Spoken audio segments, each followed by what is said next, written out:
The highway stretched before me, a ribbon of black ink against the gray canvas of the night. My eyelids felt heavy, the hum of the engine a lullaby urging me to sleep. But I was a prisoner of the open road, bound by the miles to my destination. The air inside the truck was thick with the silence of solitude. The only sound was the relentless drone of the engine and the occasional sigh of the wind whistling through the cracks in the window. Then, through the blurry windshield, a figure materialized from the darkness. A man stood on the shoulder, his silhouette long and thin against the backdrop of the night. He was shrouded in a dark coat, his face obscured by a scarf pulled high. He held up a hand, a silent plea for a ride. My instincts screamed at me to keep driving. Something about the figure, the way he just appeared out of nowhere, sent a shiver down my spine. But the code of the road, the rule of helping a fellow traveler, tugged at my conscience.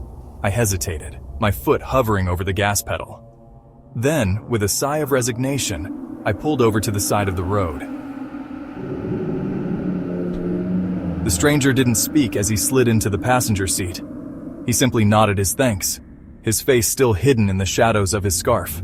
The silence that followed was heavy, broken only by the rustling of his coat as he settled into the seat. I tried to catch a glimpse of his face, but he kept his head down, his gaze fixed on his gloved hands. "Where are you headed?" I asked, my voice a gruff rumble in the silence. The man hesitated, then spoke, his voice a low murmur. "Pinehurst," he said, his words barely audible above the hum of the engine. I glanced at him, trying to make out his features in the dim light of the dashboard. "You got a name?" I asked, more to fill the silence than out of genuine curiosity. "You can call me Henry," he said, his voice a raspy whisper. I didn't know why, but something about this Henry, his silence, his strange demeanor set me on edge. He shifted in his seat and the static on the radio intensified, a sudden burst of white noise that pierced through the silence. The miles stretched on, each one pulling me deeper into a mire of unease.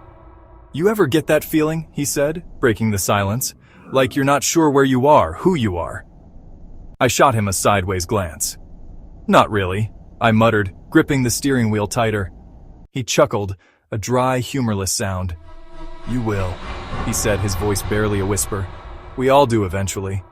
He turned his head then, his eyes boring into mine. "You're headed to Millersville, John," he said, his voice flat, devoid of inflection. "To see your sister." My blood ran cold. How did he know my name? How did he know about my sister? I hadn't spoken about my destination, hadn't mentioned a word about my family. I have never seen this man before. "Who are you?" I asked, my voice barely a whisper.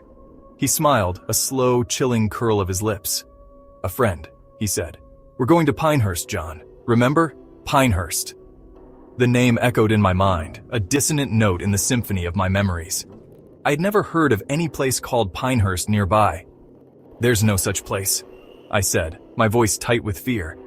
He shook his head, his smile widening. "Oh, it exists," he said. "It's just a matter of finding it." The unease curdled into full-blown fear. I had to get away from him, from this thing sitting beside me. I pulled into the next gas station, a beacon of light in the vast darkness. I rushed into the store, my heart pounding against my ribs. I approached the cashier, a weary-looking man with tired eyes. "Excuse me," I said, my voice breathless. "Do you know of a town called Pinehurst, around here?" He looked at me, his brow furrowed. "Pinehurst? Never heard of it." I frowned, confused. The guy I picked up said it was down the road. The cashier leaned over. "You are sure about it? You are not the first to mention about hitchhiker in the town that doesn't exist. You ought to stop picking up strangers on the road." I thanked him and hurried back to the truck. My hand trembled as I reached for the door handle. I threw open the door, my heart sinking into my stomach. The passenger seat was empty. Henry was gone. I stood there for a moment, the silence deafening. The air hung heavy with a strange energy, a lingering sense of dread that seeped into my bones. I checked the back seat, the floorboards, but he was gone, vanished. I continued my drive, the events of the night replaying in my mind like a broken record. The fear subsided, replaced by a cold, unsettling confusion. Had Henry ever really been there? Or had the loneliness of the road, the fatigue, conjured him from the shadows of my imagination? I don't have the answers, but a chilling reminder of the night I encountered the hitchhiker who knew too much. Thank you for watching. Please subscribe if you would like to see more stories like this.